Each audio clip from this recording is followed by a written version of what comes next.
তোমার এক বন্ধুর নামটা তুমি জানোনি? Michael Jackson. একটা গান গাইলে, ইংলিশে গান গাইতো, $1 কোটি হাদিয়া পাইতো। ওই মাইকেল জ্যাকসন কণ্ঠশিল্পী আমেরিকার, একটা গান গাইয়া গাইয়া জনসমুদ্র যখন পরিণত হয়ে গেল, মাইকেল জ্যাকসন চিন্তা ভাবনা করে দেখলো, আমার টাকা পয়সা আর ভক্তবৃন্দের অভাব নাই, আমার নাকি একবার মরা লাগবে, তবে আমি আমার ইচ্ছা মতো মরতে চাই। বলে কেমন মরবি? মাইকেল কয়, আমি 150 বছর পর্যন্ত জমিনে জিন্দা থাকবো, এর আগে আমি মরতে চাই না। 150 বছর পর্যন্ত বেঁচে থাকার জন্য মাইকেল জ্যাকসন যত ব্যবস্থা নেওয়া দরকার নিল।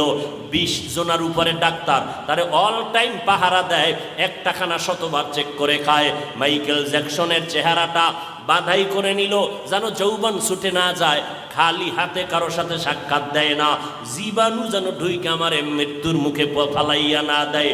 এই মাইকেল এত কিছু